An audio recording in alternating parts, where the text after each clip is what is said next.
Community favorite Tonky build returns, now even more stronger than before.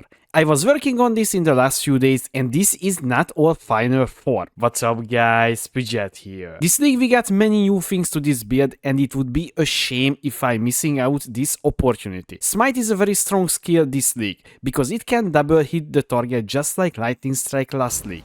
This is why we're choosing this skill and pairing with Amphiral Edge. The new thing or tag for this build, we got a different amulet this time, and that is the Whispers of Infinity. This amulet not looking very strong on the first look, but on the second look, it grants us tons of energy shield, and the main reason why I'm using this, we can reserve all of our mana and not worry about the mana cost, because this amulet converting all the skill costs to energy shield. We're spending energy shield instead of mana.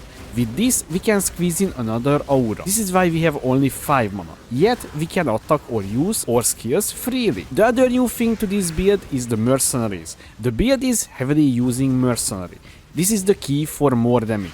This build is lightning based. We will use the most broken thing in the game, Dorian prototype, to lower down the enemy lightning resistance to minus 196. This is like 5 times multiplier. This tech is well known at this point. The build tonkiness is well. You can AFK in tier 17 maps with like 400% extra damage and not die to it. Our energy shield is just bouncing up and down but never reach half, and this is without our Mercenary. I improved the defenses since the last version. The build is now almost reaching 75% attack and spell block chance. We have 54k armor, free endurance charge, stun and ailment immunity.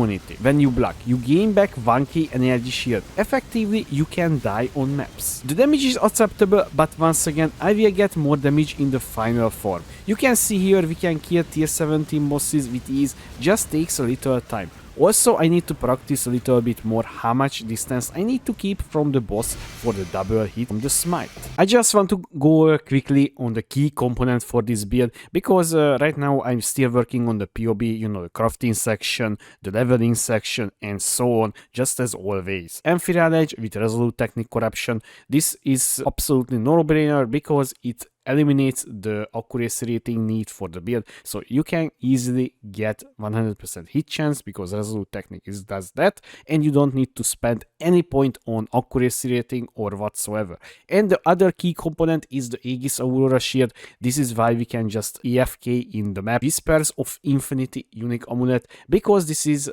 converting all of the mana cost or life cost to energy shield, so technically every single ability is free. As you can see here, the Smite of Divine Judgment costs 51 energy shield, and in this way we can reserve all of our mana. You can see here I have 5 mana because obviously you could not able to use your abilities without this one. And the other key components, guys, once again, Tides of Time. I'm fixing my resistances and getting tons of, you know, utility as well, such as like evasion, more armor, avoid being shagged, avoid being stunned, and also additional elemental resistances, because this build is getting elemental elements immunity with the Storm Shroud and the boots, and the flask combination will be enough to just reach 100% avoid being shagged, because you need that much, and then you will become elemental elements immune. Very nice. And you know, I'm using Anathema, as every character has free power charges, so we can use free curse in the build. And in the build I'm using right now Punishment and Feeble. I'm using a mark as well, Poacher Mark. Why we using Poacher Mark? Because it's not giving us anything, just Frenzy on hit. When we hitting a mark target, it will grant us the Frenzy charge, and in this way we can save up 4 points on the tree, which is a massive save. You will see in a second why I'm saying that one. And the other stuff is just, you know, guys, crafted rares. I will just hover over right now. Every single one is made with dense fossil. Only exception is the boots, because I was using the avoid being shagged essence. Still I hit something like that. And now a few words about the passive tree, guys, because the passive tree I reworked a very big big time as well. As you can see here, I'm using also, by the way, free cluster javel, and obviously we're using the iron reflexes, so we're converting all of our evasion rating to armor. This is why we can use the Aegis Aurora shield, and you need to allocate at least this free node to get 100% uptime on your flasks. And we're using here, guys, Light of the Meaning with increased lightning damage, not the energy shield one, because the energy shield one was like almost 50 divine when the last time I checked. So I was okay, maybe not spend that much, because this is, by the way, giving you exactly the same damage numbers as the energy shield variant would give you, but obviously much cheaper. This was like less than 2 divine when I purchased it. And this time, guys, I'm using a rune graft of the fortress. This is grants you increased global defenses. And what is global defenses? Energy shield, evasion, and armor. So we're getting tons of extra goodies from this one single tattoo. For exchange, 10% reduce attributes, but I have enough attributes for my gear and my gems, so this is just an upside for me right now, which is very strong, by the way. For the price, this was like 20k, so absolutely good. And now all of the cluster javels is the same, so I will just go over once. Fuel the Fight, Prodigious Defense, and Martial Prowess, and that's it. This is all of the cluster javels here and here as well. And I'm using, guys, 2 replica reckless defense javel. This is helping us to reach almost 75% block chance, as you can see here. And here I'm using a Watcher Eye with chance to block spell damage while affected by Discipline, and chance to suppress spell damage while affected by Grace. It was 6 divine, guys, and I'm using once again Storm Shroud here, you know, to get elements immunity. And we was talking about the Light of the Meaning here, and I'm using the Fertile Mind as always in this spot. This gives you like almost 600 energy shield and tons of intelligence, very useful as well. And here down there I'm using one single javel with corrupted blood immunity and intelligence and all attributes, and here I'm using just a rare javel with maximum energy shield, attack speed while holding a shield, and fractured intelligence. The ascendancy, guys, I'm using the good old trickster variant, right? So polymath, escape artist, soul drinker, and spellbreaker. So I would say there is nothing new about this one, so this is not a surprise for you. And now the links, guys. So I'm using the Smite of the Judgment here with elemental damage, volatility, damage on full life, multi-strike, energy leech. In our helmet, I'm using our auras, Grace with Discipline, Enlighten level 3, Arctic armor.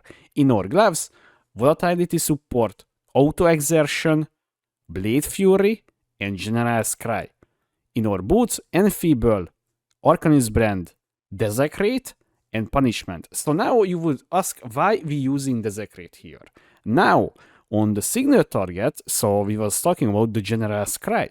We will summon clones that using the Blade Fury, and this is helping on single target situation, but you need corpses for it, so this is why I'm using Desecrate in my links with the Arcanist brand. So every single time when you're just fighting on this boss, you're putting your Arcanist brand on the boss and you just slamming the boss with your smite, and in the meantime you will automatically, because we automatically, you know, using the General's Cry and the ability will summon clones that using the Blade Fury. So the Blade Fury is also extra damage on single target fights, which is, I don't know how much damage exactly. In POB they shows like 6 million DPS, so that's very nice.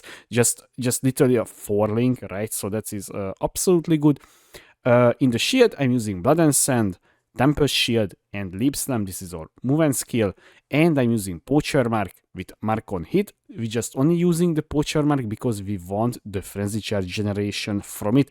Any other stuff on that one, we don't care so about the additional physical damage or the life or mana gain on hit. We absolutely not care about that one at all. We just only care about the Frenzy Charge generation. This is why I'm using it, and I'm using a Flame Dash as well, you know, as, or I would say, instant travel skill for Merc. So guys, obviously the Merc is, yes guys, Dorian prototype with minus resistance rings, so you need a ton and I have minus 197 resistance right now, and I'm using here the Immortal Flash Bat because this is also lowering down the elemental resistance of our Merc, so this is how we reaching that one. And I'm using here the perk toe because this is granting us the nearby allies damage with hits is lucky, and this is exactly like the Voice of the Storm amulet would do, and this is why we don't need that one, because our Merc is giving us the lucky hit,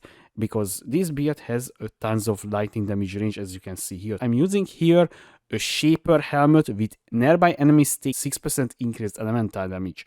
And also I'm using here intimidation as well. When your Merc is starting attacking, it will intimidate the enemy, it will grant you even more damage, and that is all about. And I kept all the resistance on the Merc. And obviously the lightning resistance is minus, and she has tons of extra life and energy shield as well. On maps we're also giving her, evasion and also energy shield as well.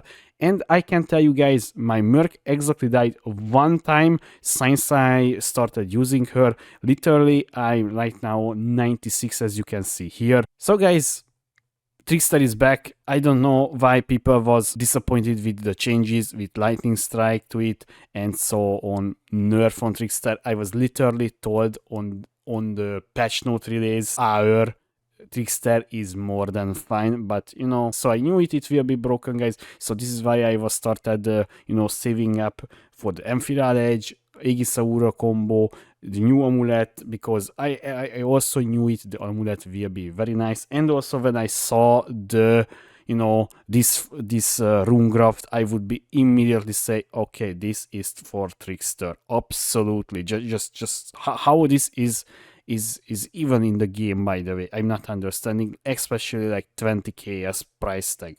So yeah, there is a lot of questions from GGG why it's like that, but hey, if it works, I'm not complaining. So guys, yeah, this is the reborn Immortal Trickster, guys. I hope you guys will enjoy this build, and if you have any question, please leave a comment below, or you can find me on twitch.tv/Pidget2. Thanks for watching, guys. I was Pidget. See you next time.